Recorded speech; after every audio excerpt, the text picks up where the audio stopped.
Fue aquel día que supimos que no estábamos muertos, a pesar del alto costo que hoy pagan cientos de familias. Aquel glorioso domingo fue el día que hicimos honor al himno de nuestra independencia. No ha de faltar mucho para que la dignidad se sobreponga de nuevo a la cobardía. ¿Cómo están, amigos? Bienvenidos a Noticias Importantes. Esperamos sus opiniones en los comentarios. Comenzamos. El pueblo cubano estaba en la calle y aún no terminábamos de asimilar aquella maravillosa novedad cuando los gritos de libertad comenzaron a llenar las principales avenidas de la capital cubana. Antes del 11 de julio, todos intuíamos que la protesta popular estaba a la vuelta de la esquina.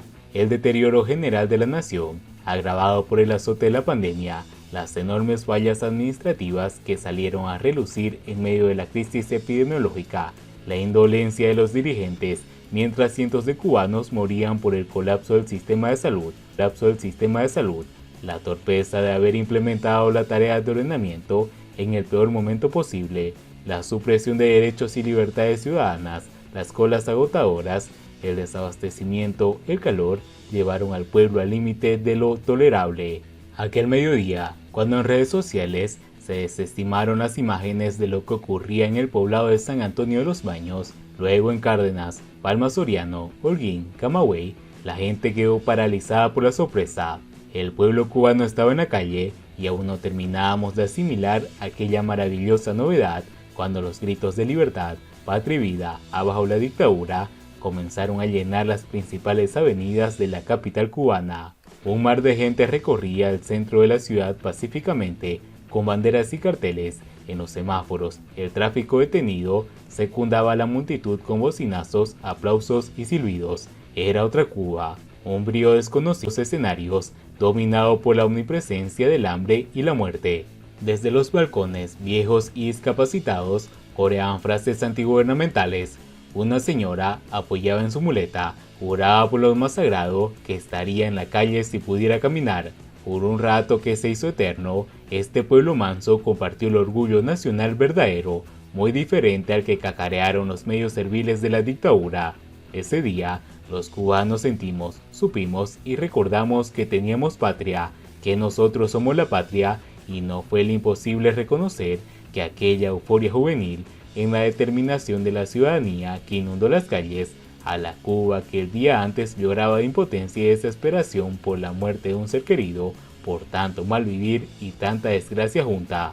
Aquel 11 de julio de 2021, aquel cadáver echóse a andar para respirar en sus anchas las bocanadas de libertad que por más de seis décadas le habían sido negadas. Luego sobrevinieron horas terribles. Policías y tropas especiales irrumpieron en las casas para sacar a los manifestantes. Noticias de torturas en las prisiones, madres desesperadas por sus muchachos presos, destierros, desapariciones forzadas, en fin, los inhumanos procederes de toda dictadura.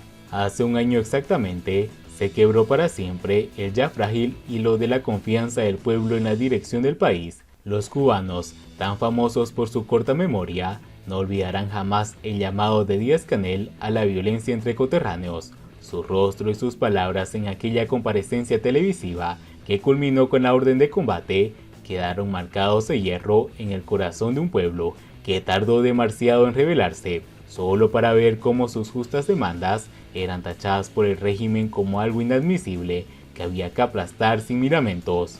De nada han servido las remodelaciones en los barrios marginales, ni el discurso de amor y unidad que se inventa Díaz-Canel, ni los artículos escritos por los cracks de la propaganda castrista, ni el chancleteo de la encuesta en Twitter, ni los exabrutos influencers que defienden el comunismo antillano desde supermercados muy bien abastecidos. El divorcio nada amistoso entre el pueblo y el gobierno es un hecho consumado. Hasta hoy se desconoce si fue juzgado el policía que asesinó por la espalda a un joven en el barrio de La Guinera. Los adolescentes apresados durante y luego del estallido han sido excarcelados a cuentagotas, con la advertencia de que, al menor amago de insurgencia, regresarán a prisión a cumplir íntegramente condenas de más de 10 años por haber salido a reclamar derechos y libertades para todos los cubanos. Los sucesos del 11 de julio no derrocaron al castrismo, pero le han dificultado mucho su puesta en escena en el marco internacional. Aliados de ayer que mostraban su respaldo han moderado su entusiasmo. Otros, paradójicamente, se han lanzado salvavidas que no servirán de mucho, dado el fallo multiorgánico que sufre la isla. Tal vez sea cierto que los cubanos cometieron un error al no haber ocupado el Parlamento aquel día. Tal vez tienen razón quienes afirman que las protestas, de tan espontáneas, se olvidaron del factor estratégico. Tal vez sí necesitábamos líderes después de todo, pero no se puede pedir más a un pueblo que protagonizó su primera gran rebelión tras 60 años de pasividad y frente a un régimen que lo controla todo, empezando por el ejército y las comunicaciones. Una vez que la represión hizo su parte, el castrismo favoreció un nuevo éxodo que en pocos meses ha batido las cifras del Mariel. La partida de decenas de miles de inconformes con el sistema imperante en la isla ha sacado presión momentáneamente de la olla social. No obstante, las privaciones siguen en aumento y con ellas el malestar de los que no pueden irse, ya sea por falta de recursos o por no dejar atrás a los suyos. Cualquier día es bueno para reeditar el 11 de julio, la dictadura lo sabe y no puede dormir. Mientras tanto, los cubanos se marean en un círculo vicioso de frustración, tristeza, desánimo, ira y oportunismo sobre el común denominador del miedo. No ha de faltar mucho para que la dignidad se sobreponga de nuevo a la cobardía. A pesar del alto costo que hoy pagan cientos de familias, aquel glorioso domingo fue el día que hicimos honor al himno de nuestra independencia. Fue el día que supimos que no estábamos muertos. De acuerdo con la organización Justicia 11 de Julio, al menos 2 personas fueron ejecutadas extrajudicialmente y 4 recibieron disparos durante las protestas. Un total de 677 manifestantes permanecen cubanas esperando cumplir sanciones de hasta 25 años de privación de libertad. Cuando el día lunes se cumplió el primer aniversario de las protestas masivas que pusieron en jaque al régimen de La Habana el 11 de julio de 2021. A estas horas, un año atrás, la más grande manifestación registrada luego de 1959 estaba ya siendo reprimida violentamente por las fuerzas de control estatal y la conexión a internet había sido interrumpido total o parcialmente en todo el país. Unas horas después, empezaron a contar por ciento las personas desaparecidas. Hoy, sabemos que al menos 1.512 personas fueron detenidas en las distintas provincias del país, explicó en un post de Facebook Justicia 11 de Julio, la organización independiente que se ha encargado de acompañar a los presos políticos del 11 de julio y sus familiares. A través de una labor de investigación, análisis de datos y documentación, Justicia 11 de Julio, de conjunto con la ONG Cubalex, ha podido confirmar además que al menos 2 personas fueron ejecutadas extrajudicialmente y 4 recibieron disparos durante las protestas.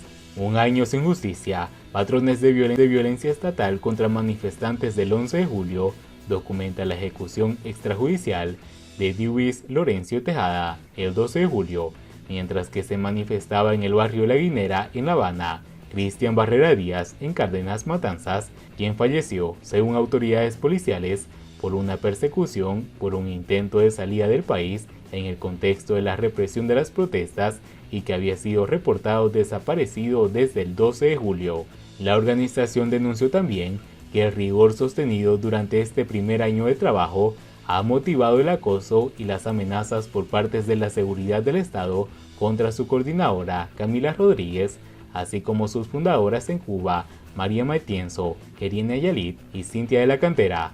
La organización no solo ha documentado la respuesta estatal a las protestas durante un año, sino también ha acompañado a las víctimas directas e indirectas de la represión.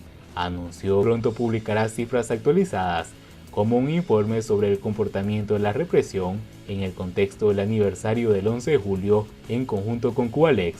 Y bien amigos, así vamos terminando las noticias importantes del día de hoy. Por favor, nos ayudarían mucho compartiendo las noticias y así poder informar a muchas más personas de la verdadera realidad en Cuba. Patria y vida mis hermanos, nos vemos en el siguiente informe.